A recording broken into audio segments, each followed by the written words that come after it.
Hey everyone, welcome back to Pluto's Underworld for another episode of GodKiller Generations.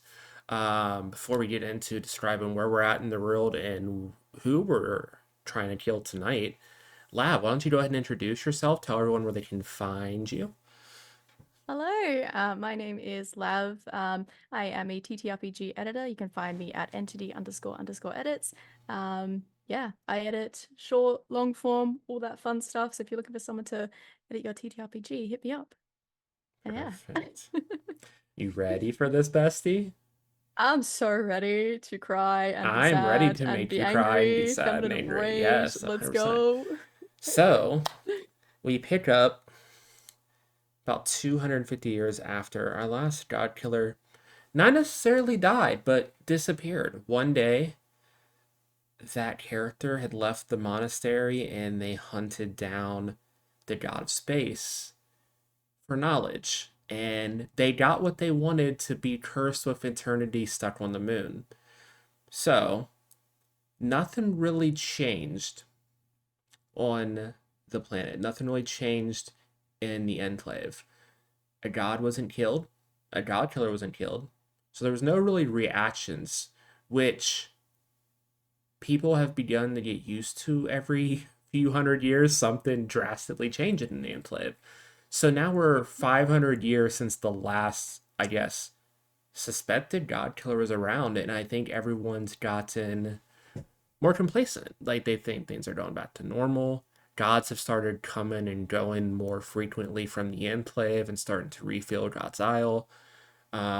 Those of the upper class that are remaining after the long, long war start to make trips out there again to try to reestablish connections with these gods, to show they're pious and try to gain favor like they once held before. But with all of that, we cut over to the business district. Near the edge of District 2 and 1, where a lot of the military barracks are, where the military, the enclave kind of is, which is kind of more of a militia now that kind of just maintains order over all the still rebel fights between just vestiges of the war. That kind of pop up, as well as like kind of even like kind of police force, so to speak.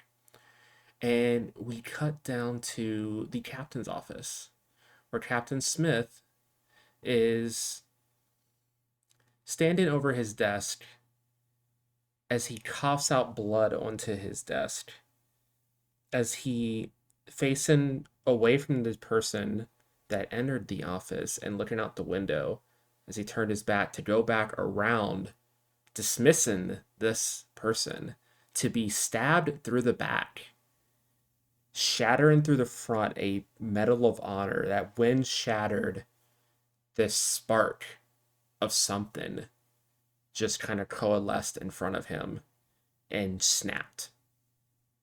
Lav, do you want to describe your character for us? I would love to. Amelia is a rather plain looking woman. She wears nothing of real note or mention. You could pass her in a crowd and you probably wouldn't notice her, and a lot of that is by intention.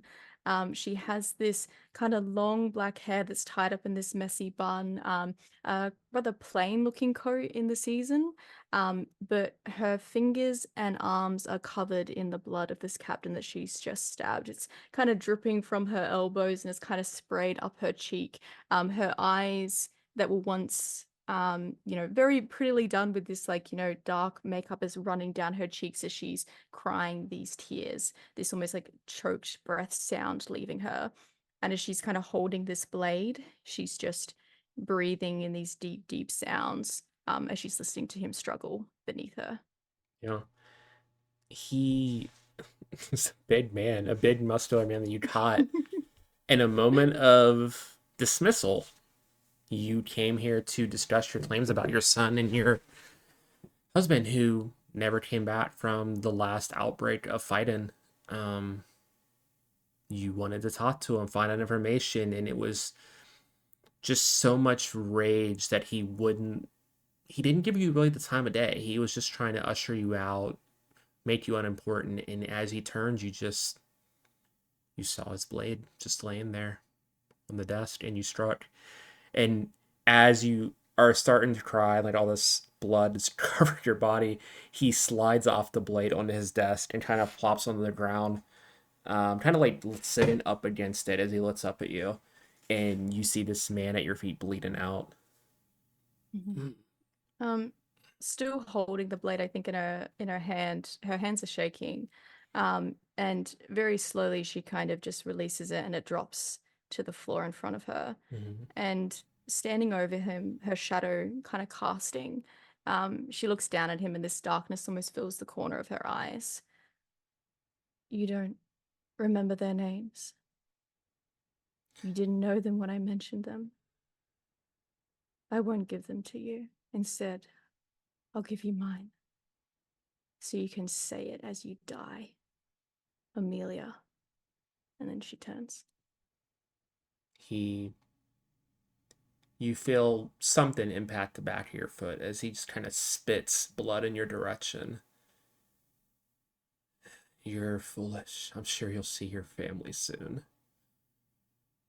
And or you hear a gasp as he kind of drops. And as he does so, and you start to make your way out of the room, you grab the handle, you feel something enter your body. And this is where we're going to have you roll Kill a God. Ooh, So, okay. with that, I need you to roll me 2d6. See what happens as this Oh, divinity enters your body. I rolled a 6 and a 5, so that's it. 11? Okay, I don't know if that's good or bad. cool. So, this is going to affect the Enclave. Their death transform, liberates, or shields an aspect of the Enclave. Describe what and how. So, what, as his divinity doesn't just enter your body, his divinity bursts out of him, it like explodes out of his body, and there's like a resonant feel in the air. And as you feel this connection to this power of obedience, it feels like, Mhm. and you feel that ability to command others start to settle into your chest. You feel in this moment that you can direct this power to also do something to the world itself. How does the Mhm. enclave change in this moment, Lav? Uh, what do you mean? I'm sorry. Do you mean as in like how it looks or like how It it can be like something affects everyone physical around to the me world. or It can be something ooh. conceptual. Something just literally shifts in the way that this whole world is because of this action. Um, I think in terms of when someone is like ordering someone to do something, Mm-hmm. when you have loyalty to that person, you immediately follow that order. I think people start to question their Ooh, loyalty just a little bit. okay. So when you're barked an order, it's like, do I have to follow this order though? Where Yeah. do my No loyalties more lie no in more this blind sense? obedience. I love that. Yeah, bit of Yeah, self-doubt just you sprinkled in. you reach into that power of obedience that you now know you can command to others, and you pretty sure now how he's gotten so many people to die for him. Hmm. You tap into that and just shift how people react to orders, how people take in that knowledge, whether it's in military, business, even just between friendships. When someone asks someone to do something, there's always now going to be a no longer an immediate reaction to something, whether it's a question or a demand. There's always going to be an extra pause to think. Mm, But yeah, you exit yes. this. I mean, you exit these military barracks covered in blood. Where do you go from here? Um, I imagine she'd maybe head back to like where she lives or somewhere that she knows that she can clean herself up. Because if she's looking pretty like blech at the moment, she's probably going to try and find somewhere where she can just kind of wash her hands. But even if it's just like a public restroom or something, she's looking to just find somewhere where she can clean herself up and then, go about her, I guess, next activity. Yeah, you can just head straight to the restroom here and just go Hmm. inside and start to hear yourself. You make your way down the hall. You Hmm. hear like sounds outside of people like in training and running around the barracks and stuff, but no one seems to Yeah. be in the captain's office at the moment. So you're able to like go towards the bathroom at the end of the hall and Yeah. enter and just start washing yourself off. Mhm. Um, Yeah, she's doing it very quickly because she's like, someone's gonna find him at some point. I need to get out of here mhm. before someone finds me and what I've done. Yeah, actually, why don't you go and make me a roll? Oh no. Mhm. We're gonna actually make this an act impulsive roll. I feel like this is kind of an impulsive moment. You just murdered a man Okay. in the middle of his domain, and you're surrounded by military people right now. Mm-hmm. So you answer one of these two questions for me. What God. advantage are you taking in this moment? Like, what are you going to do positive for your character? Or Okay. what trouble's going to hit you hard and fast right now? Oh, so I can choose either one. Yep, whichever one you don't answer, I'm going to Oh, answer. okay. What trouble? Oh. Okay. I think I want the thing that I think is worse. What trouble hits you hard and fast? Okay. Um, I don't think that Amelia's ever killed anyone. Yeah. So she's probably starting to get a little bit of that, like, oh my God, I just killed someone.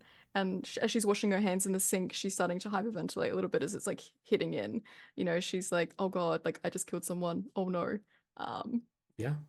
I think yeah, in this I'd moment, rather choose that one. as you panic and kind of, yeah, you just reacted. You were so angry in that moment. You just stabbed a man. You've never done a violent act in your life, let alone murder. But in this moment, with you being like so aware of your own breathing and like the way your heart sounds even in your body, you hear people approaching the barracks.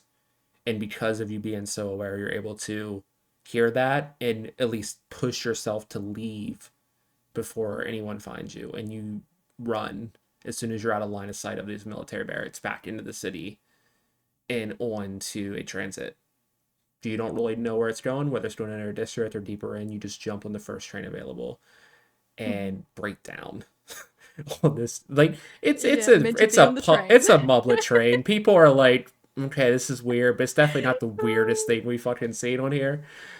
Oh my God. She's just got her head on her hands and she's just trying not to make those, those awful like sobbing sounds that you make. Mm-hmm. She's trying to like slow her breathing, but it's coming through. Like it's just like a sobbing Yeah. woman on a train. Like, do we help her? Do we not? No, she's fine. Like, I don't want to intervene kind of Yeah, situation. as you're on this train, you didn't look at where it's going. You just jumped on the first one available. You feel a tug on like your like pant leg. Through her fingers as she's looking, she just kind of side eyes. Who's looking at You her? see this 4-year-old little boy. Don't do this to me, you He's monster. like missing like three of his front teeth, Oh. holding what looks to be some type of like candy in his hand, face a mess, and just like in the some like cute cartoon as shirt. And you see like behind him, you see a mother and a baby like both kind of sleeping, which is how you see Mhm. obviously made his way over to you. Yeah. Miss, are you okay? Do you want some of my candy? Oh. As she's looking at him, there's a moment where she doesn't see this kid, she sees her son. Mm-hmm. And it's like a split second, but immediately those feelings start to fuel her. And she very quickly like brings her hands up to like wipe away, the mascara that's dribbling down her face. Um, and she leans forward very like tenderly. Oh yeah, what's your name? What do you have? Oh, my name's Ryan. These are some sour straws. Oh, hi Ryan. I'm Amelia. It's nice to meet you. And she's gonna kind of very kindly reach her hand out to take one. He just grabs one off and like tears it off the side and just hands it over to you. Mm. She like eats it. It's like, who's on your shirt? I like your t-shirt. You're gonna make me make up a cartoon. Yes, I am. Um, this is Reggie. Ooh. Is he like a superhero or He's a from a comic friend. book or He's something? everyone's friend. He tries to make everyone have a Oh. better day. So I wanted to make sure you were gonna have a better day. No one should be crying alone. She pauses for a time. She like starts to slow her breathing. Mm-hmm. Um, and kind of looking over to the mother that's sleeping. Then back down at Ryan. She just kind of puts a hand up and kind of tussles his hair. It's like, thank you, Ryan. Um, go back with your mum. Don't wander too far, okay? Okay. If you need anything, I'm here for you. We're friends now, okay? Okay, we're And friends now. he like hugs your leg and then runs back Uh, across the aisle to his mom and just like sits down and cuddles up to her. Lav doesn't like children, but I know that Amelia loves children. Yeah. She's missing her son. She's really missing her son. So she maybe stares for a little bit too long, trying hmm to not like stare like creepily, like oh my God, like I'm looking at this family. In these like soft side glances. hmm Um, and then she probably sits back in her seat. Do I have a phone? Sure. Have a She's phone. gonna pick up her phone and she's gonna kind of try and track where this transport is going, just so she has a general idea of like where she's headed, where the next stop is, where she can get off. Um, Yeah, you are. Oh, sorry, I misspoke earlier. You were in District 3, which is Business District. I would say it's okay. probably with a family on here, they're probably not heading to the Red District. So hmm it's probably heading to the area over, District 2, which Okay. is most of the lower class live there. Well, there's really not a lower upper class anymore. hmm But most of the Really? agriculture in the world is there. It's always sunny, fertile land everywhere, and a lot of the population lives there. So it's more of a mix between like a Okay. suburban and a agricultural area. So it's a pretty Okay. big hub. So that's where you're headed next. Will be the next stop. Okay. Yeah, she just I think tucks herself into her seat. Probably just scrolls social media for a little bit, but she's looking for in the news reports any sign of the captain who may have been murdered. She's like, have they found out that it was me? Like, am I safe at the moment? She's trying to be Yeah. cautious, Um, trying to pull herself together in this moment of just like, I just killed someone. it's not really a thing for this. Just roll me 2d6. 7. Okay. 7 is a hit. So I say with this, as you're scrolling through the news, you don't see anything being reported yet. It seems to be a slow news day. Mm-hmm. They're doing a weather report right now. There's some recent events on like gods sightings of like gods that have come in and going through the enclave within the last couple weeks. There's some stuff for some sporting event stuff. Like there's like a farm report, just like very basic news. Nothing Mm-hmm. that screams like special alert or murder or anything along those lines yet. No murder. Any gods that would attract my attention? A specific blood god, Yeah. perhaps? So I wouldn't say you don't see anything about malice yet in this What is report. hiding? Um, Gods that have been seen in the last few weeks. The professor was here. Ager, the god of arcane, was in town for a symposium he held at the university. Um, the god of animals, Hawk, was seen in and out of the town. No one was really sure what. He's very antisocial. People try to avoid him as he comes through. Yeah. As well as sightings of um, Don, the god of family, was also seen in some of the schools, like kind of touring the different school districts, um, and just kind hmm of helping out, like volunteer work. What a nice guy. Yeah, and you see the last place that Don was at, they were in District 2 in the farm district. Oh no. That's where I'm heading, right? Mm-hmm. Okay. Okay. Um, she maybe pauses on the report and she reads over Don's name a couple times. Um, then she looks up to see where the train's heading and looks back down and looks up and then back down again. Yeah, And you this, see like literally the train marker, like you're a few minutes from the yeah, stop. getting closer and closer. Yeah. Oh no. Um, yeah, there's a little bit of fear that's starting to settle into her at this, this thought of him like possibly it might not even happen, but my girl's got anxiety, so she's like, what if I pass him in the street? Like what if I see him? Like it's not gonna be a good situation. Um, so she tries to calm herself and she's just watching as the train gets closer and closer to the stop. Yeah. And as you're just kind of staring at it, you're just watching the progress on the light screen of showing the train from stop A to stop B, uh-huh. and you just hear a ding as the train slows and stops and people start to let out on the station. hmm Um, Does Ryan's family, do they Yeah, go as well, or is the mother still at sleeping? the ding, you see Ryan Hmm. just shake his mom, Oh and my then God, he's you a good see her boy. like gasp for wait and look, oh oh crap, Ryan, come on, grab your stuff, help me get your sister together, and like just full single mom who works too much trying to corral these kids off the train. And Um, as like they leave, like Ryan just doesn't say anything, but he like looks back at you and just gives a little wave and then heads off. Are you yeah, staying on she the just, train or are you heading out? she probably, what is the next stop after the farm district? So Or the is it next going stop would be back? District One, and then it would kick back the other way. Nothing Okay. goes. The train doesn't go into District Zero because mortals cannot really go there safely. So it's Yeah. kind of like a U. Like kind of just goes up and Okay. down across the enclave. Okay. Is there anywhere I would know that may be a good spot for me to hide out for a little bit I mean, in there's a the central market.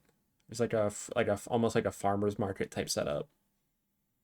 Yeah, I think she wants to do that. She wants to make herself be seen in Mm-hmm. other places as well, so that maybe she can have an alibi. Because like Okay. Ryan is a good alibi at the moment. I know he's 3 or 4, but he's a good alibi. So Yeah. she's gonna get off the train, gonna pull her coat around her a little bit tighter and put her hands in her pockets, and make her way towards the market. Perfect. Yeah. You get off the train station. You head down the stairs leading onto the street level. It's just a pretty general suburban town, and as you head kind of deeper into like where the different like markets are and stuff, you get to a huge like courtyard that Hmm. has like these farmer stalls kind of like set up with different food stalls, fresh food. There's some trinket stores, just like general wares, or even some like handmade clothes and tailored goods as well. People just having fun. It's like the middle of the week, so it's not as busy as it normally would be, but it's starting Hmm. to fill out as the work day ends. So Okay. Yeah, I think she's maybe just walking up and down the aisles. mhm. And she puts her hand to her chest. Can I try and feel more into this new power that I've acquired? Like, what does it kind of feel Sure. like in me? It feels it feels almost rigid in your chest as you kind of Hmm. like poke and prod at this spark of divinity within you. It's kind of settled not around your chest where you thought originally, because that's where it seeped into. It seems to be Hmm. sitting in your throat, just Okay. like almost like these rods on either side of like your trachea, just kind of sitting there like these pulls of magic that kind of feel cold. And Hmm. as like you tap into it, like you feel yourself jolt a little bit as like static electricity goes through your body, and you feel that it's there. It's not something that you need to activate temporarily, like to even like call on to use. Just if you give an order to someone, it will try to work. I kind of want to test it. Sure. Um, You see plenty of people around, plenty of stalls. I'm gonna Adventure Time Lich this shit. Okay. She's as she's walking through, um, she's maybe just like gently rubbing on her throat. Mm-hmm. And she just sees like just some random person kind of walking through, and she's just gonna kind of whisper very low under her breath, "Fall." Okay. We're gonna roll will to power. Roll 2d6. You haven't done any of these. None of these things apply, so it'll just be a flat roll that are listed Okay. here. Uh, that is a 4. A 4. Um, so you can push yourself to make it work, but you'll suffer 2 strain. Or you can just see what happens if it sputters out. Um, do I regain my strain over time, or is that something that I just have to deal Only if with? you get your mortal trigger. That's the only way to retain it. You would have to open up to someone with yours. You would have to open up your Oh, vulnerability to someone else. oh God. Um, no, I think I'm gonna see what happens because I think I Okay. failed. So So yeah, oh you God. tell them to fall and you see them continue to walk and they kind of like just lose step. Like they kind of like trip over air, but they do not fall over.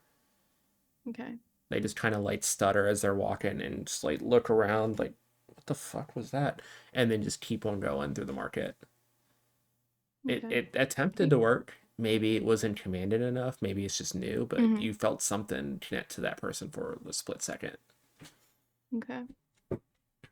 Um, I think in her mind, she's like, this is new. I'm probably still getting used to it. This is something that I may need to try at another point. But she's Mm-hmm. like, I don't want to push it too much because if I push it too much, I may like, you know, someone may see me with this new gift that I have, gift quote unquote.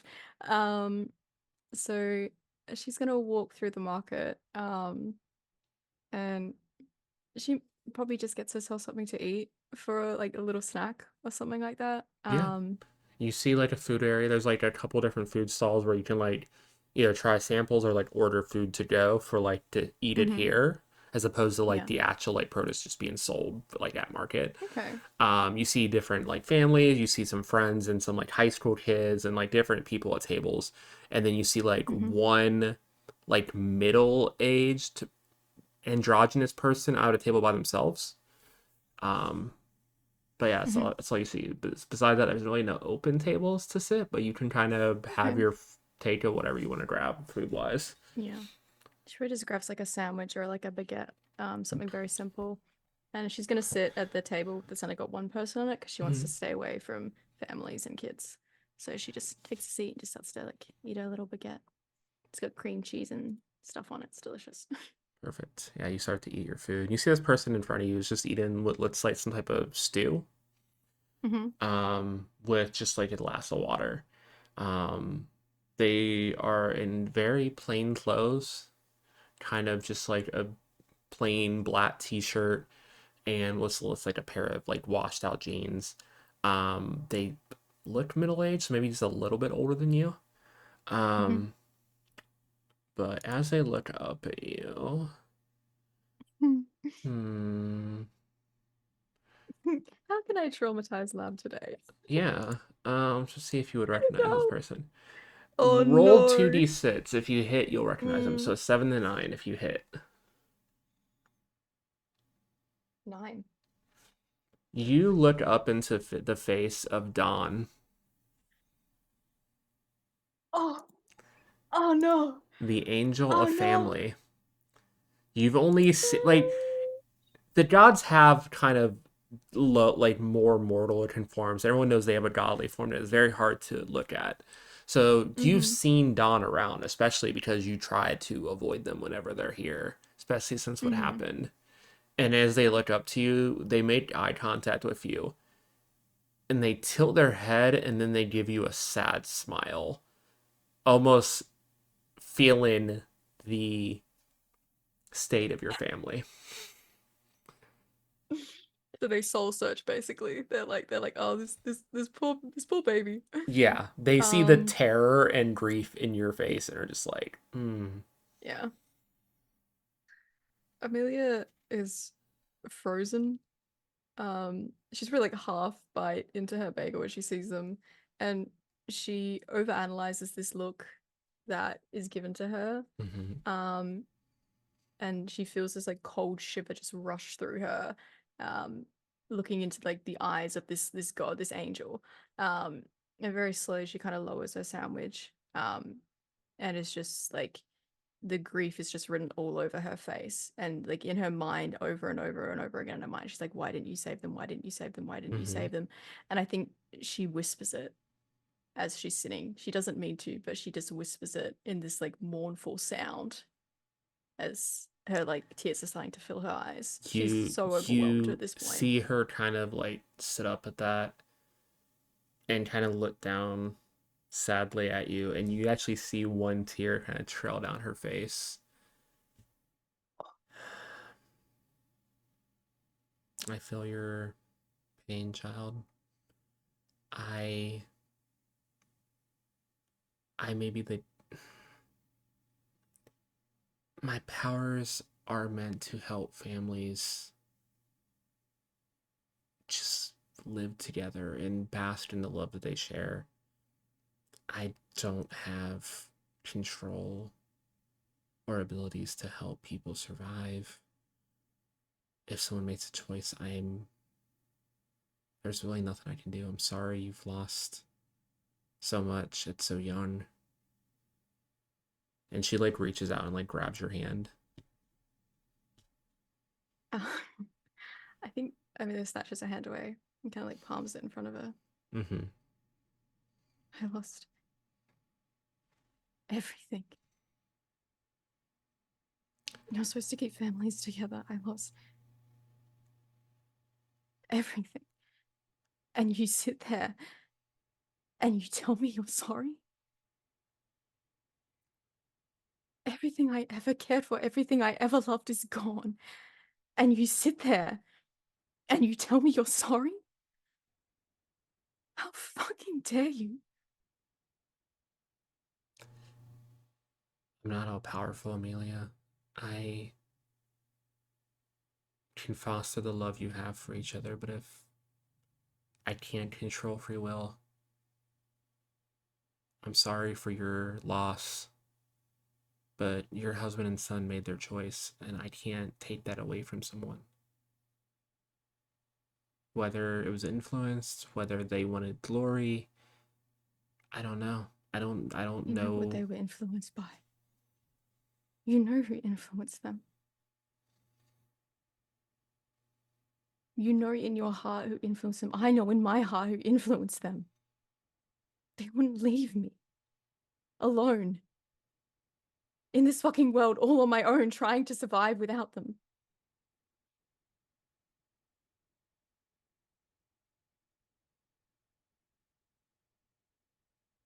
Part of me wants to believe that this isn't your fault, that you didn't play in some part in this sick game that I've been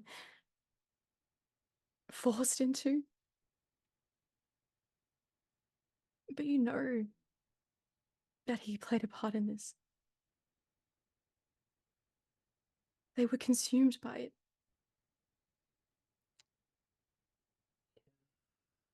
I just need to look at what her family connection is. I think it's like a cousin.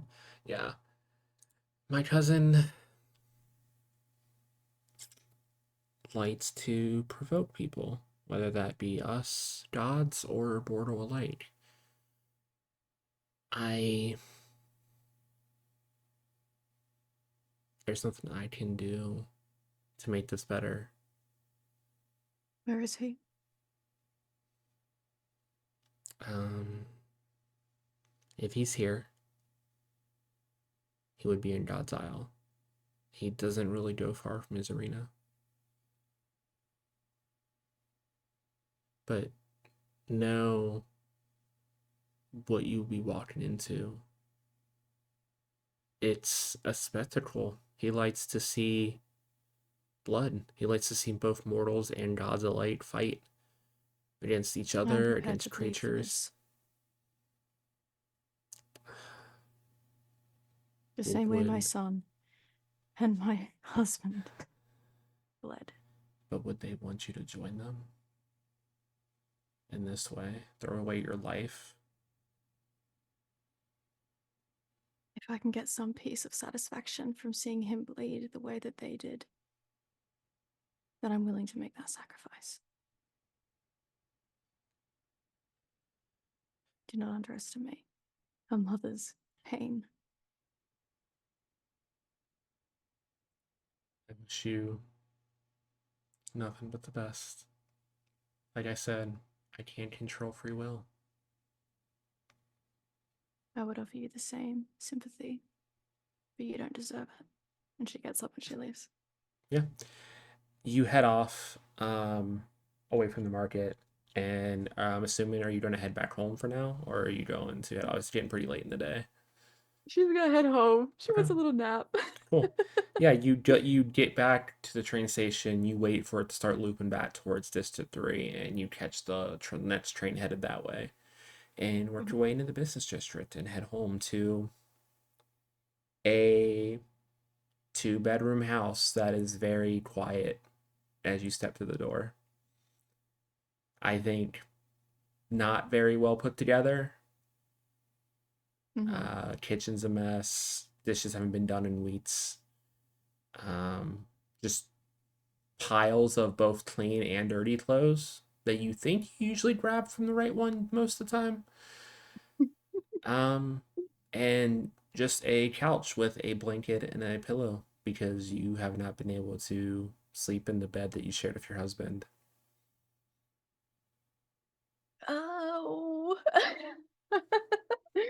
Um, yeah, I imagine it's the same house like that Hmm. that she shared with them. She doesn't want to leave it. It still holds their memories and their smell. Like it still smells like them. Um, there's like still portraits on the Hmm. wall of them and like drawings from her son in the fridge from when he was like really young that she's pulled out of storage. Um, but I think she collects one of the like blankets from the couch and she wraps herself in it. And it's this embroidered kind of blanket that she's made at some point out of her husband's like shirts. So she wraps herself in it to just like kind of breathe in his smell. Um, and she just cries. Yeah. She just tries to process everything. As you're laying there and you start to drift off to sleep, a stuffed bear appears next to you. Just in a blink of an eye, it's there. And as you look at it and kind of poke at it to make sure nothing's out of the ordinary, it smells like your son and your husband. Like fresh, not like faded scent of this blanket, just like if they were in the room with you. And you feel like a last hint of power of family.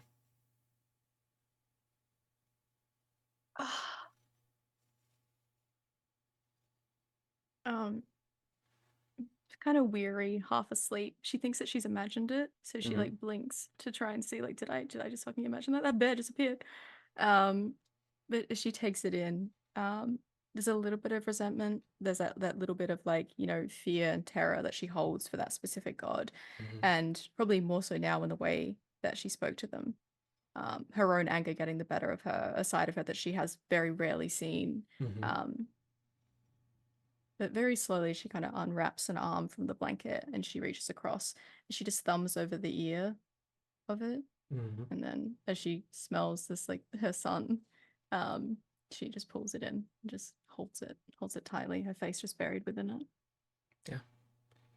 And as you drift to sleep, you have a memory of one of the last times you held him in your arms when he was 17, before he was old enough to head off at his high school graduation.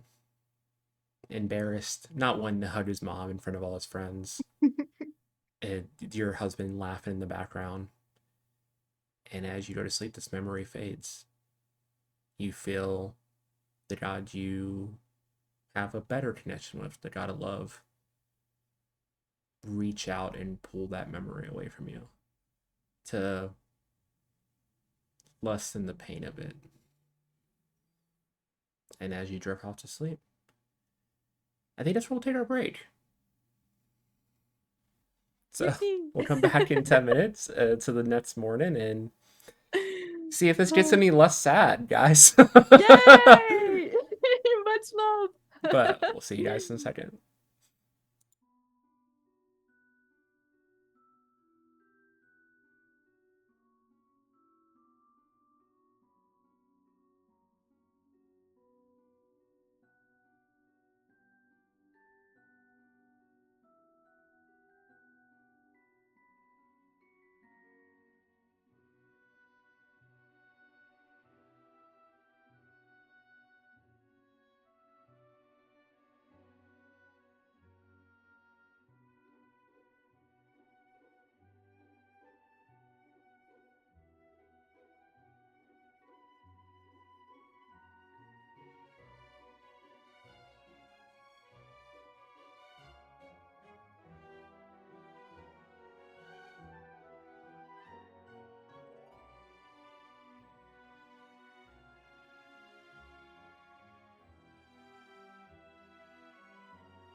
Hey everyone, and welcome back.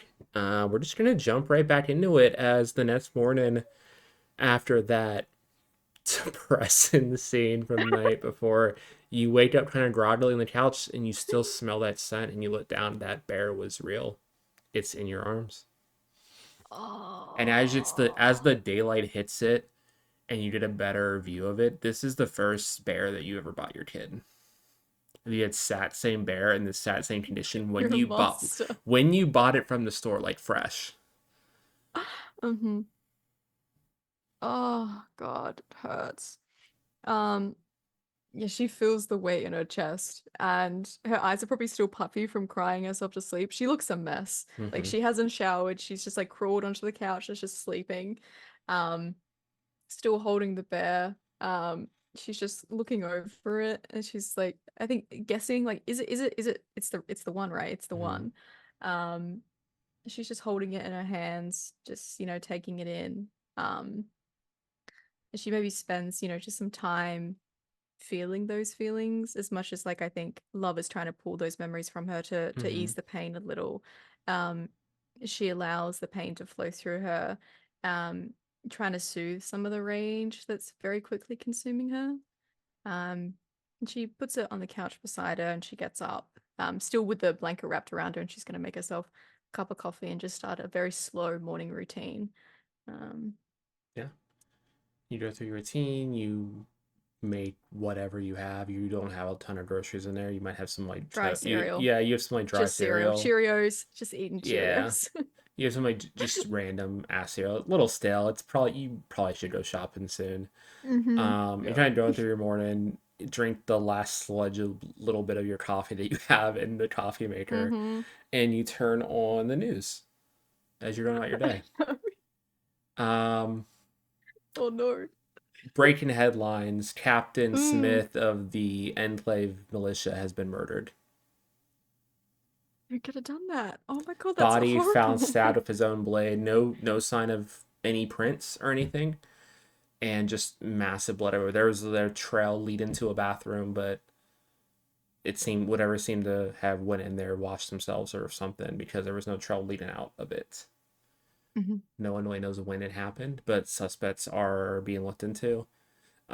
They start to go through like a history of like his military background, like his records and prestiges, and like how he won the Medal of Honor, and like all this stuff of he done his accomplishments. Um, and as you're like watching the footage of like all this, is showing like clips of him like ordering people around and then obeying without question, 100% of him like on the battlefield, of him like at barracks training people. And as you're kind of watching, you get a glimpse of a video of like his clips. You see as he's like yelling at new recruits, and you seeing them like run through basic training and stuff. And there's Oh, one recruit that's like in the back and he's just yelling, spit flying in this kid's face that's very familiar to you, as it is your son struggling to get through basic training. And you see I this as just like a flash of a clip as these clips are being played. I have a question for you. Mm-hmm. With my, I guess, new power, Mm-hmm. I can command, right? Yeah, Is it only people, or can I command items or things you can as try. well?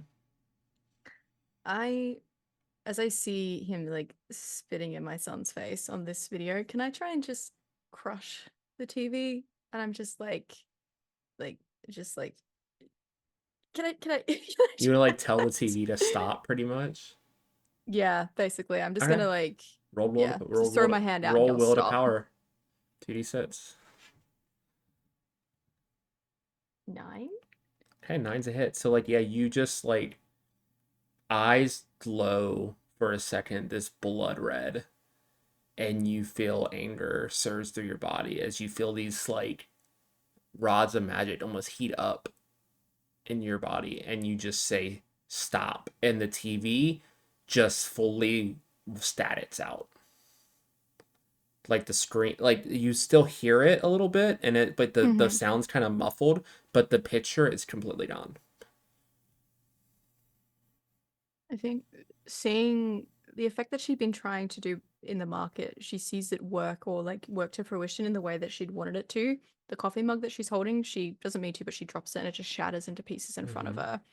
And she leans into more of that, I guess, ability. She is warmed by the comfort of it. Mm-hmm. Um, and in this kind of sick, twisted way, this almost smile curls onto her face as she's like, I have like the power of a god within me. Yeah. She's leaning more into this, ability that she's obtained. Um, and she looks over to the bear that's sitting on the couch. And then she thinks back to the conversation that she had um, with Dawn. And she knows where she can find him. Why isn't she there already? Yeah. Um, so she's gonna collect herself. She dons her husband's favorite jacket and she leaves the house. Yeah. You go upstairs, grab his bomber jacket. You still hear sounds of the TV in the background, kind of distorted sound. You can still kind of make out what they're saying, but it's very like warbly. And like right as you're getting ready Mm-hmm. to leave, you hear one last announcement.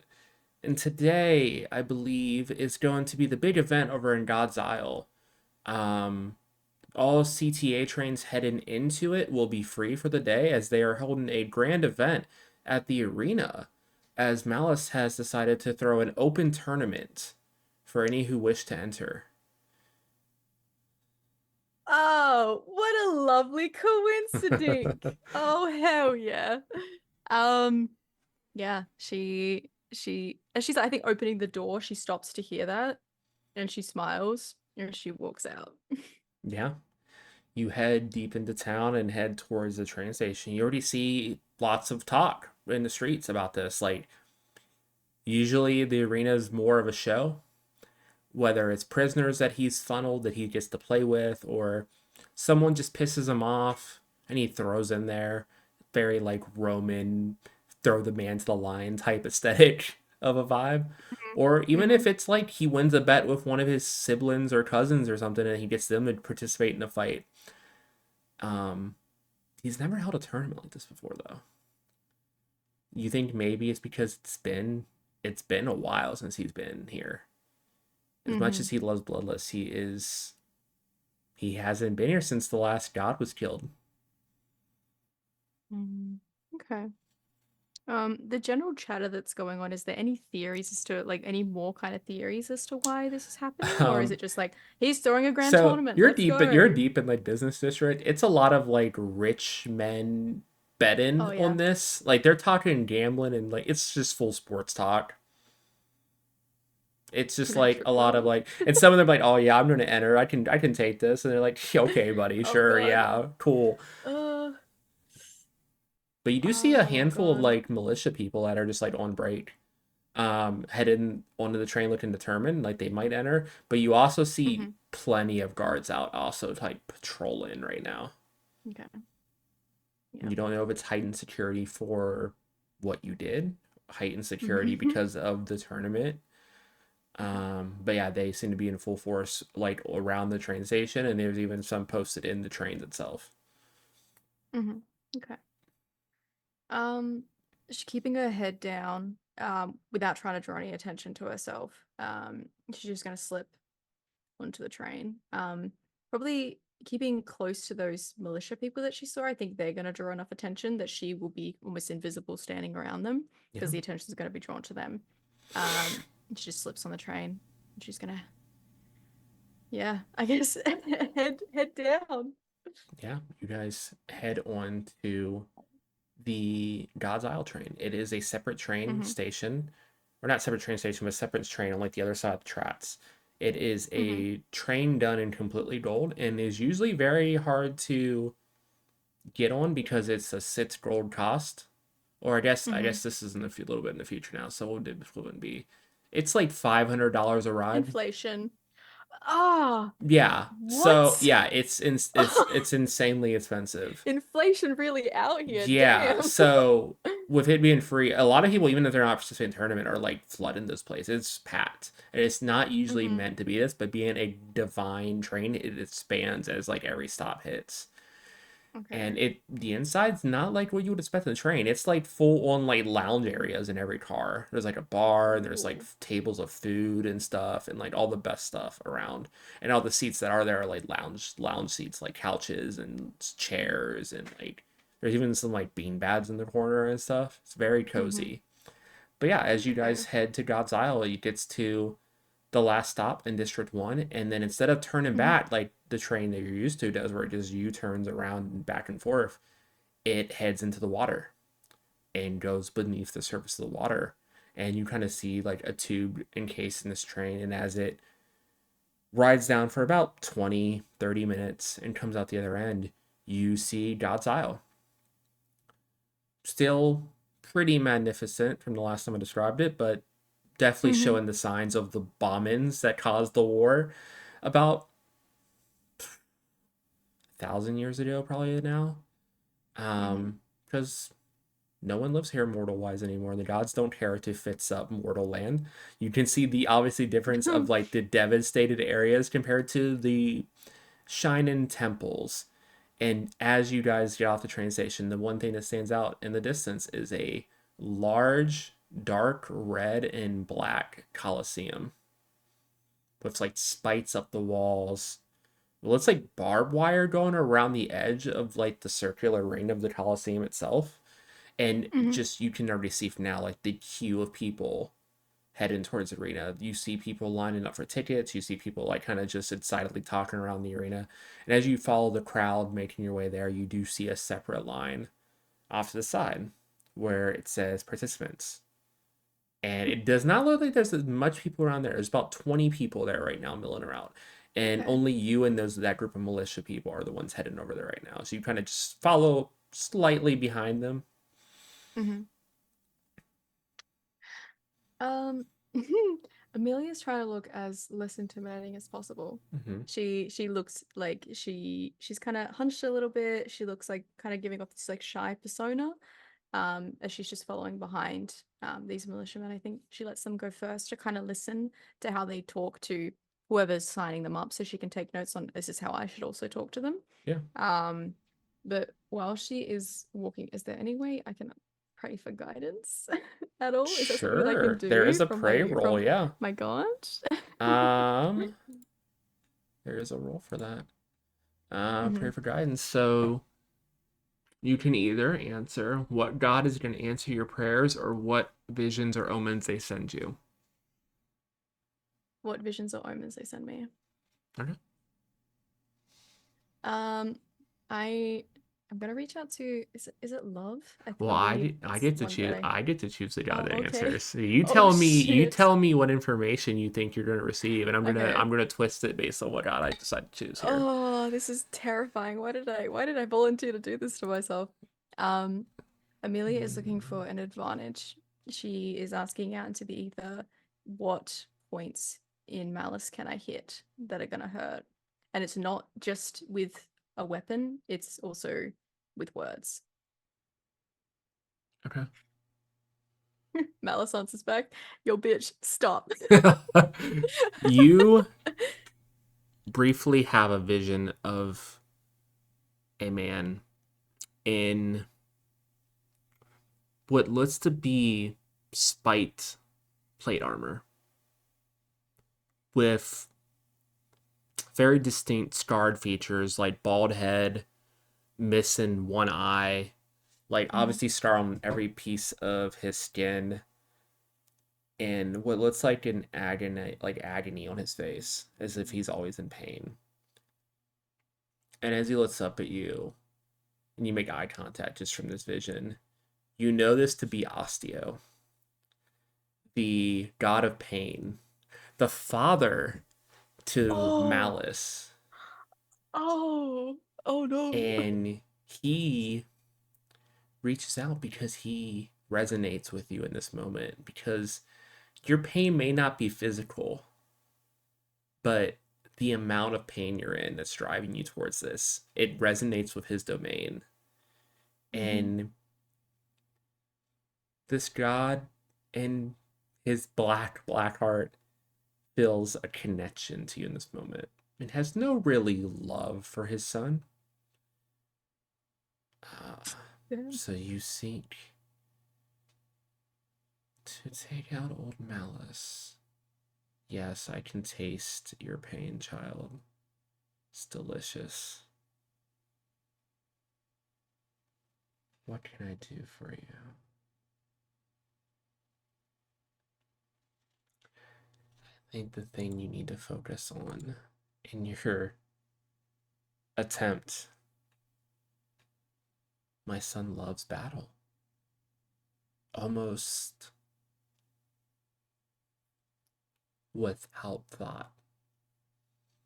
The more spectacle you can make with your other participants, the more you can drive that entertainment up, and then eventually when you get him out there, the more you can draw out the battle, the more likely he is to lose himself in the bloodlust himself. But it will be hard. I hope you're ready to sacrifice. He is my son after all. Now leave me. And you just feel excruciating pain as every nerve ending on your body fires up and seizes. I'm going to have you mark one strain and you slay him back into your body. Blood seeping from your What? nose. Eye, like left eye erratically twitching and like kind of shaking a little bit. And like one of the militiamen like kind of sees you react like, oh my God, are you okay? Like what's, Uh, ma'am, are you okay? Do you need me to help you to your I'm seat or what do no you, no no no I'm fine. Sorry. I get nosebleeds. Sorry. okay. I'm fine. You're just shaking a little bit. Is there anything I can do for you? No, it's fine. Sorry. No, I'm fine. I just it's a lot going on and I just got a bit overwhelmed by it all. I'm fine. Thank you Okay, though. for sure. Yeah, he wanders about half to his group, kind of looking like concerned back at you one more time, and then just like you can see like he obviously talks about what happened to the group. You see they all kind of look back at you and then just go back to discussion their stuff. So you see them move off from the table, and it just seems to be like a person, like a woman in her mid 20s, just with a clipboard taking down names and stuff. As you approach, like, oh, are you here for the tournament? Yes. Okay, I just need some information. Name. Mm. Amelia. Okay. Age. 32. Okay. Um. Wow, you said late 30s and you made them my age. How dare you? Oh no. I'll fight you, laugh. It was the pause afterwards that you were like, wait, this bitch. Yeah, exactly. Um. I didn't feel like Next to kin.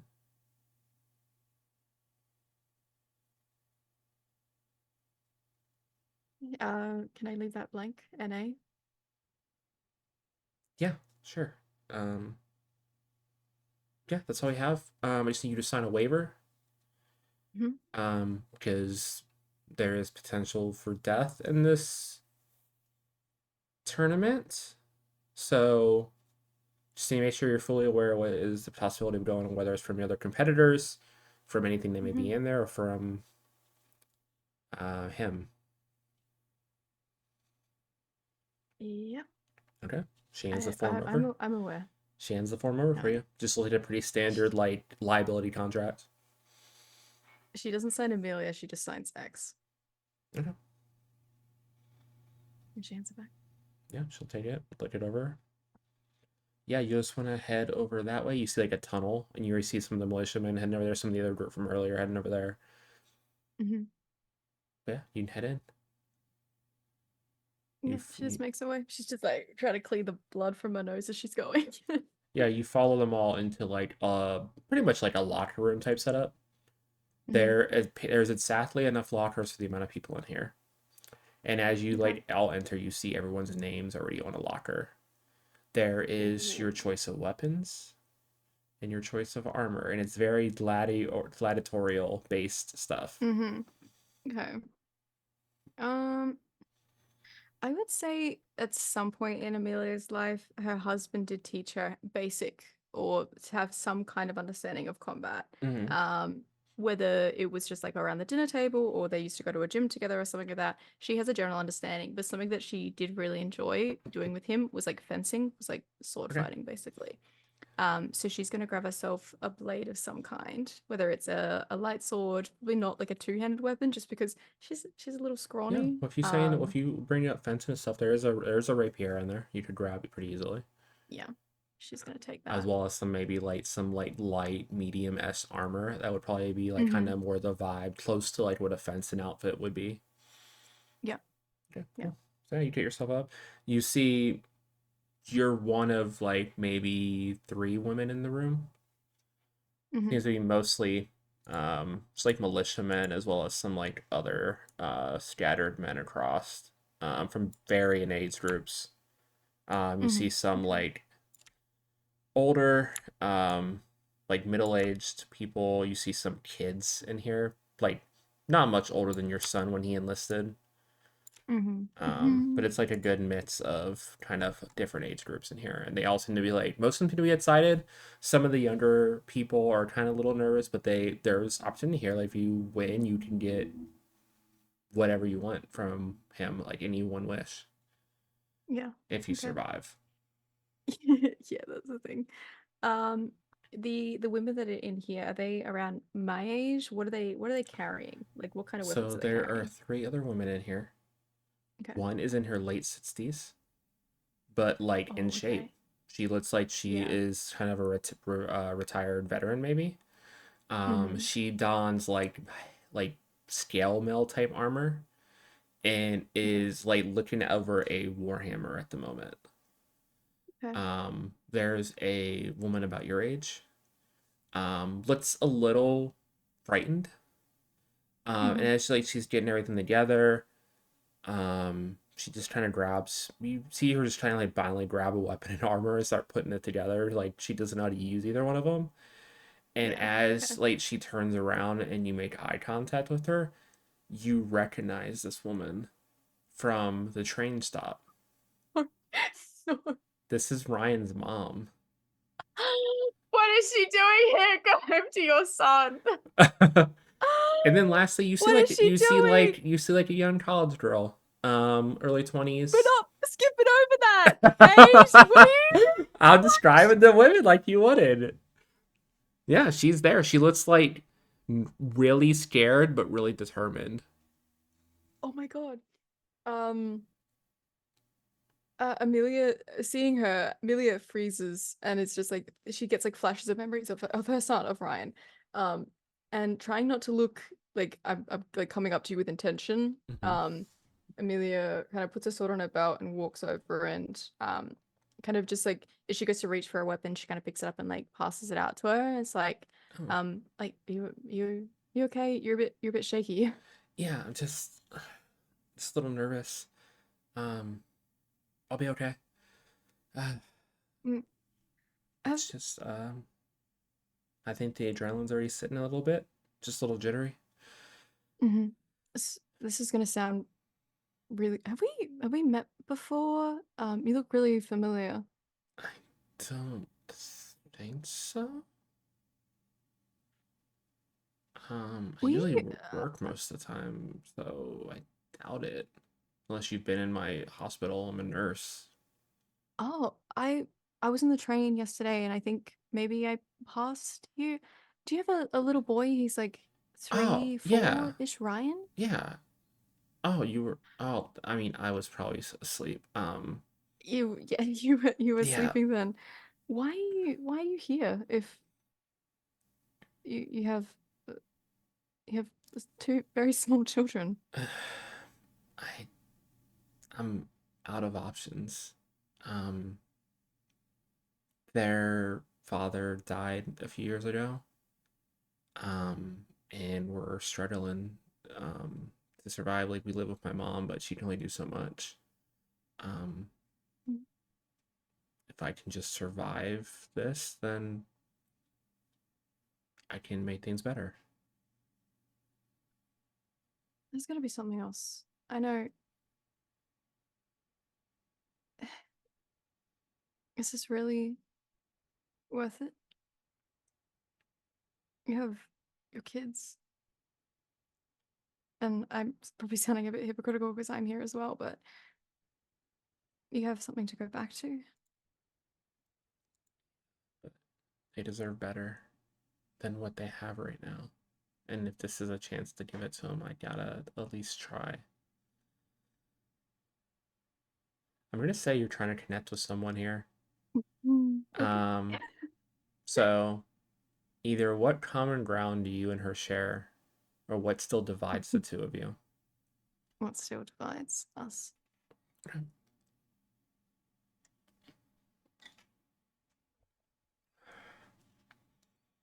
Uh, so do I do I know what still divides us, or is You it tell more me. like You're telling me. okay? Yeah. Her and her, I think this is kind of twisting it a little bit. I wonder if Mm-hmm. this is gonna work. Is there a way for me to convince her to not do this?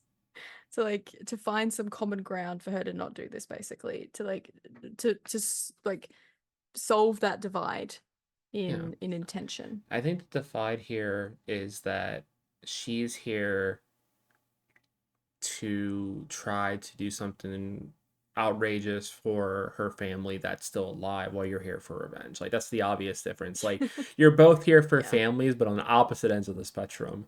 But I think the common Mm-hmm. ground is the love that you guys have for your families. And like as you see, like you see this, you like it's a different type of desperation. But this is a mother desperate to do something for her family. Um, and as you look at her and you're talking to her and you're trying to convince her and you see her like so resolute in this, you do have an ability. I know. I can tell her to leave. You could. I understand. Here's the toss up because I understand her pain, Mm-hmm. and I know that like Amelia is like, I'm doing this for my family that are dead, but you still have family that are alive, and I think in this moment, Amelia's like, they can't lose her. Um, so she very gently, not meaning any harm by it, just places her hands on her shoulders. Um, just for like what would be like a womanly comfort, just to Mm-hmm. like, be there. Um, and she just very quietly beneath her breath whispers, "Return to your family. This isn't worth it."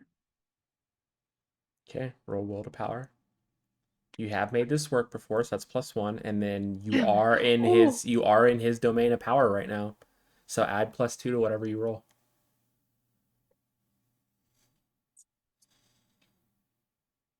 6.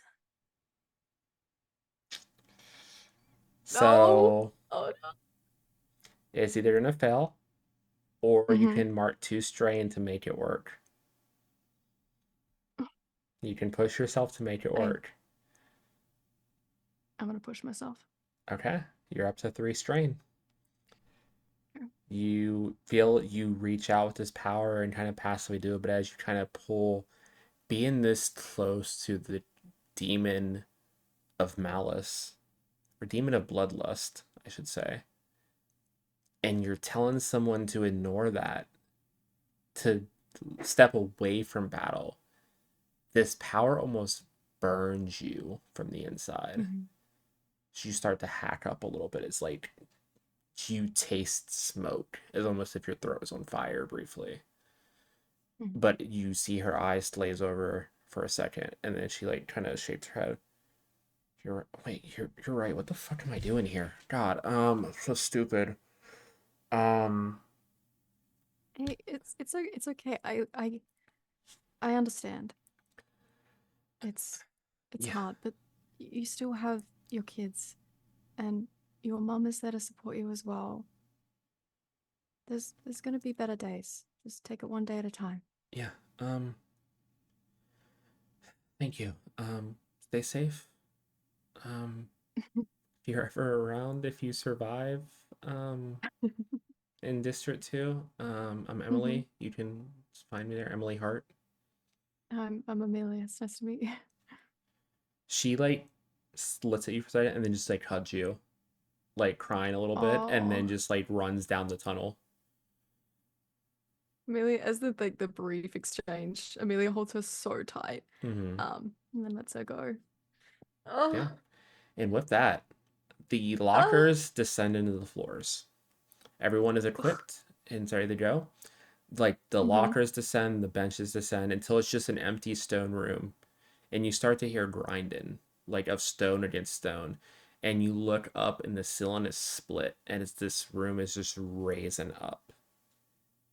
And as it gets there, you're blinded for a second by not natural light. It's almost like this reddish hue kind of hits you in the face. And as you look around, you're in the arena with the other, I'd say now 23 people with you, um, all kind of catching your bearings as you see just a ton of people from all different walks in the crowd just cheering and chanting. And as you kind of look at them and you feel your connection to this power, you feel they are all fully taken over by Bloodlust right now. They are Mhm. in the mood to watch carnage, like they're being influenced being in this domain. And at the top in a box on a throne of bone and blood and steel is Malice. All black, like you think like Daedra armor from Skyrim, that type of vibe. Yeah, nice, Just like nice.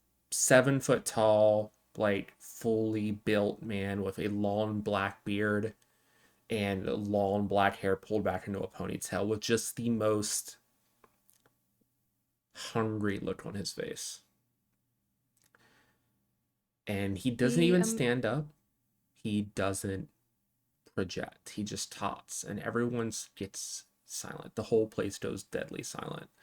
And it almost sounds like as he's whispering, but yet everyone in the arena hears it. Welcome, challengers. It's been a while. Been to the Enclave in such a long time. But I've enjoyed the bloodshed you guys have done in the years since I've been gone. The war was so entertaining, but I need to see this personally. So, my only thing to you is survive. The last one of you standing will get a wish, but only one of you. Whether you attack each other or you just survive my friends.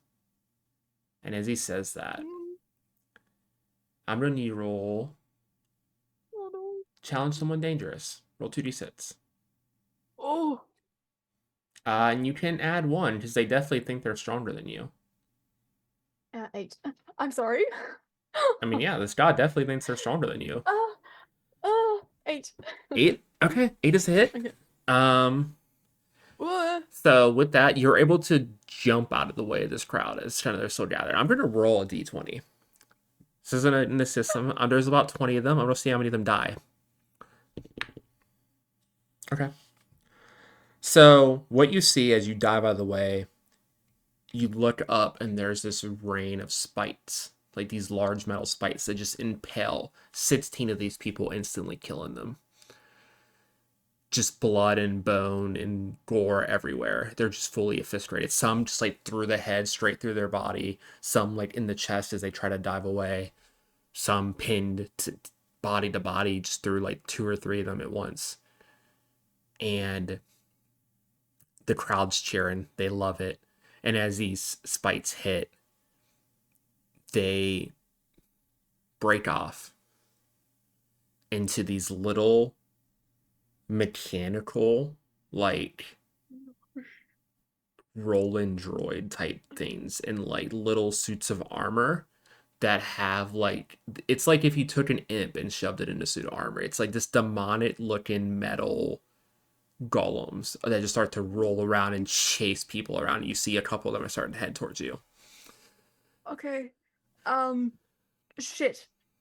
In the very quick moment this has all happened, the brief exchange that she had with Emily, the feeling that she was feeling Mm-hmm. dissipates through her like water, and that rage kicks in as she sees that fucker's face and he talks about the war like it meant nothing. She is filled with a kind of rage that has her teeth grinding. Um, the people who were stabbed, do I see if any of them had a bow? or some form of long range Yeah, weapon. I would say every type of weapons here. So yeah, you could grab a bow. Okay. She's gonna kind of collecting herself, she pulls herself to her feet to stand. She dodges out of the way of these kind of mechanical things that are running towards her, and she's gonna Mhm. slide to grab a bow. She's gonna look for some kind of cover out of the way. You can just dive into like the remains of the spikes in the bodies. I mean, Okay. as gross as it is, like the gore would be a good cover. Yeah. So you just kind of Yeah. dive into She. this mass of dead people and just kind of brace Mm-hmm. yourself. Yeah. Yeah. So you Her hear a couple, you strategy. hear another few screams as another two people are murdered by these things. Okay. Her strategy is to try and wait until most people are kind of picked off. Hmm. And then from her vantage point, she's going to try and aim her bow out and take out people as well, if she can. Oh, okay. There are about six people left, including yourself. Okay. You Hmm. hear that scream to look back to see two of these things just kind of roll and then jump onto something and kind of like Hmm. they as soon as they like grab onto instead of like slicing, just Yeah. spikes shoot out of their body and kind of impale them as in like they're hugging this thing and they just Okay. drop down dead and then they just roll off giggling as they move on to more people. But yeah, as you see people Oh running around, God. you pull back your arrow and you see that college girl running around the edge of the arena. You can take a shot at her. I think as she's aiming, as she's kind of consumed by this rage, she has her in sight. She sees her. She's like, I could Mm-hmm. take the shot. But then she sees Malice in just the corner of her eye, and she just turns her bow and she releases an arrow up towards him. She's not trying to hit him. She's trying to hit him basically square in like the side of his Like a throne, right by sign. his head. Cool. Yeah. I'm gonna say this is tempt fate. Okay. Roll 2d6 and Okay. none of those apply. So yeah, just Okay. 2d6. 6. So that's a failure. Oh no. You shoot the arrow Mhm. and you see that he's just kind of watching amused. You even see him laugh at points as he's watching. You hear another scream as someone else is murdered. And you see almost as the arrow's approaching him, he just reaches up and bats it away. And you hear Oh, him speak. It doesn't look like anyone else reacts, but you hear that same whisper. Little girl, if your wish is to fight me, just survive. I'll get to you soon enough. I can Amelia's gonna. taste your pain. And if you're here to, what, get revenge, to challenge me, I welcome it. It's been so long. I will not Just, be suffocated by your thirst for blood. And she's gonna you stand up from where she is. already are. She's gonna pull her bowstring back. She's gonna aim for him again. Fire an arrow. Yeah. Are you trying to actually attack him this time? She's trying to hit him this time. Okay, inflict violence, roll 2d6. They definitely wish you harm. This is definitely personal, and I guess you are desperate, so add +3 to this. It's a 13. Okay. You lose yourself to righteous fury, and I will tell you the cost your divinity. So yeah, so you pull back and you just will this arrow to hit. Like you almost command it to find its Mm-hmm. mark. And you see him still laughing. You aim up. And as you lose yourself in the fury of this, like at this the command to strike doesn't just resonate out to your bow, it resonates out around you. And you see the last remaining people die as they start to attack each other. And until it's just you and Malice as you let go of this arrow. And it finds purchase in his shoulder. There's just a flash of blood through a crack in his armor.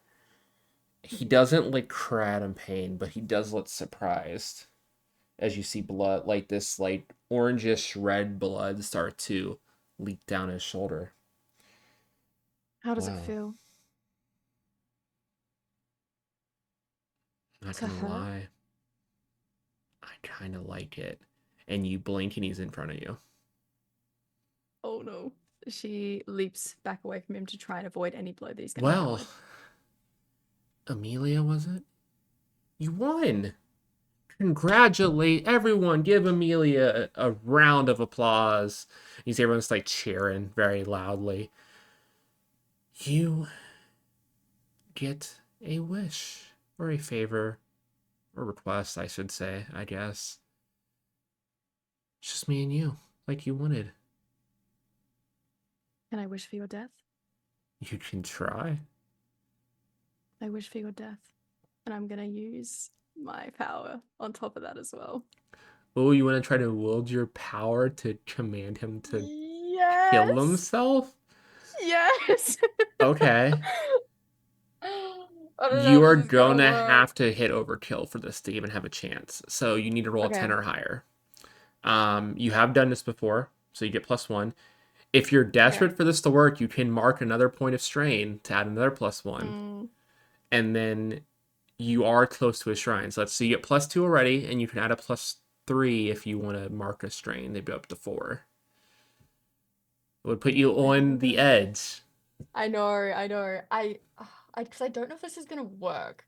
I'm like, can I command a god to kill himself? Is that something I can do? He just falls on his blade and dies. You can certainly try. I think she's so filled with rage with him being there in front of her that she's like, I got this power for myself to be able to command him to kill himself to feel the pain that I'm feeling. So yeah, she's gonna push for it and she's gonna mark a strain as Okay, well. so you're at 4 strain and mark that down Ugh. and roll +3. So you need to roll 7 or higher to hit overkill. Come on, baby. How many is it? Plus four? Six? +3. So whatever your dice roll is, +3. I only hit a nine. So you do accomplish it on a normal roll, but because this Mm-hmm. is you're trying to will the power to literally murder someone, you needed the Mm-hmm. overkill. So I think in this moment, you see his eyes flash, and like that delays like his for a second, but it doesn't find purchase fully. Mm-hmm. Oh, you killed the captain. Interesting. I heard about that this morning. It was you? Huh. Are you underestimating me? Well, I'm not going to kill myself. Sorry to inform you. But I'll let it work a little bit. Try to kill me. Bring it on. Let's make this So fun. rich. It's been so long. And you see him like reach down and just pull out 2 daggers. One in a backhand She grip and one just forward in front of him. Let's dance, girl. she reaches down for a rapier and she pulls it out and she points it directly up, like right for his neck. Mm-hmm. Oh god, I'm gonna fight a god. Go ahead and inflict violence, bestie. They definitely wish you harm. You are definitely desperate, and this is definitely personal. Side +3. Okay, 9. 9 is a hit. So what do you? Okay. What happens in this exchange? So I as he pulls these two daggers up and he's talking shit, she reaches down for her rapier and it's like she doesn't even really see him. She's Mm-hmm. pulled back to those memories of those sparring matches that she had with her husband. Mm-hmm. And she kind of like dances back and forth in these kind of slow practice movements. Um, and she's aiming for his vital points. She wants him to bleed. So Yeah. she knows where he's going to bleed. So that's where she's hitting. She's hitting on his arm, she's hitting on his wrist, she's hitting on his neck. And it gets to a point where it's just like his black armor is soaked in this Yeah. kind of red I crimson. I think as you're attacking, you also remember what Osteo said that the more you draw it out, the more you fuel his bloodlust, the more he's going to make Yeah. mistakes. And as you like, yet you started off by just parrying and like Hmm. dodging and just keeping him going to where you see his face start to get crazed. It's like he's enjoying himself. And he starts to make Hmm. mistakes. You hit him, you dodge once and hit him on the wrist. You dodge again, you hit him Hmm. here. And you're pretty much hitting him with a 1,000 cut type strategy. You're just hitting nicking at his body through the cracks of his armor where you can. And he's just so fueled by his bloodlust, he doesn't notice the pain until like he reaches out one more time and tries to stab you and kind of collapses down. And he actually looks down at himself and he's just covered in this orangish red blood. Hmm. And he looks confused. How? What? You don't know their names. You probably never will. I'm sure they've never crossed your mind. I watched as my son and my husband were consumed by your gift, hatred. It, it killed them. And they left me. So I want you to hurt in the same ways that I have. I want you to feel the same pain that I have for the years without them. You will fall here in your own fucking arena. And you will feel my pain.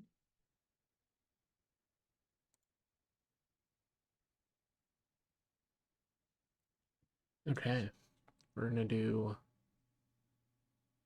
some stuff here. Ooh. First, I need you to roll challenge someone dangerous. So roll Okay. 2d6. And you can add +1 to this because they definitely still think they're stronger than you. They haven't realized the pain that they're in yet. It's slowly starting to creep in. That's an 11.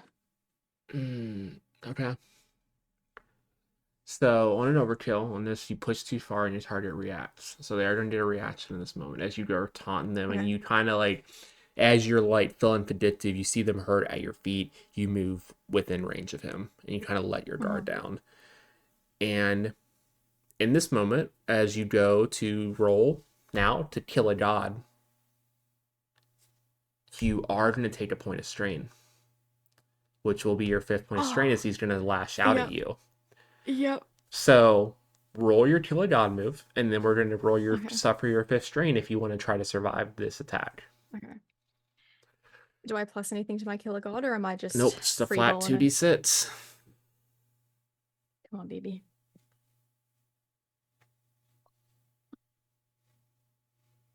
7. 7. We'll come back to that part because you do kill him, Okay. but we'll see if that part Oh matters because shit. you might die. So as you suffer your Okay. 5th strain, it's like you stand over him and you just drive forward, and as you do, you also feel yourself punctured through the stomach, and you look down and see his arm is through your body, like his claw gauntlet just right through your gut as you also stab into his neck. So I'm gonna need you to roll 2d6 if you want to try to persevere through this. On a 7-9, you will clear a strain. In a 10 or higher, you will fully regenerate and remove all Mhm. strain. But if you roll a 6 or lower, you're not going to fall unconscious in a moment. You're going to die Okay. because it can't really get much worse than that in this scene as you killing him. Yeah. So this is going to be for all the marbles, bestie. Okay.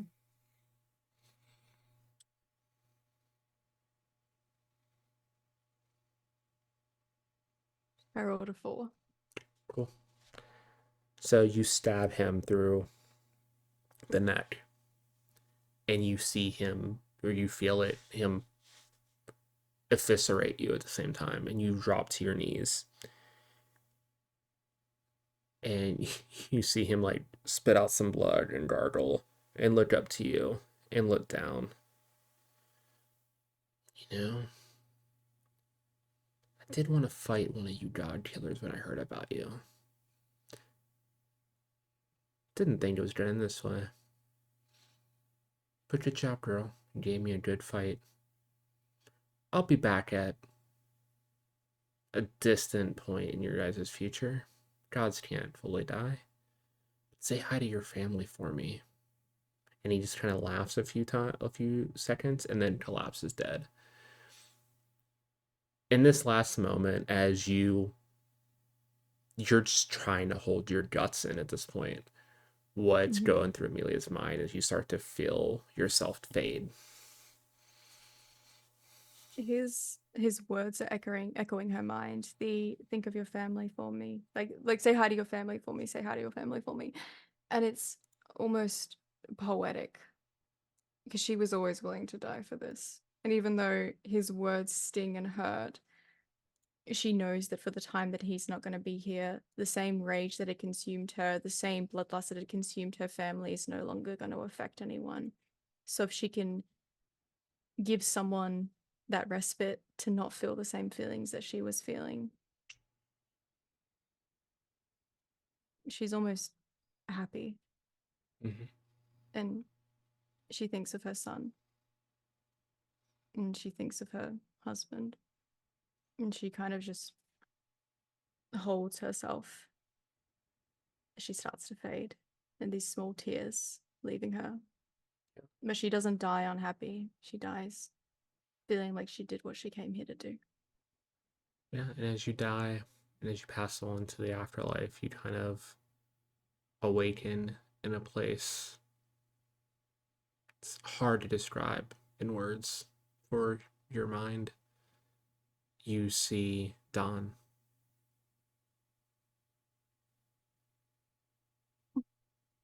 Well, I'm happy for you. You got what you wanted. I hope it was worth it. I know there wasn't a lot I could do for you, but I am a god of family. So enjoy your afterlife, and I hope you enjoy all the happiness you deserve. And as you see her fade away, you hear from behind you, Amelia? And you see your husband and son.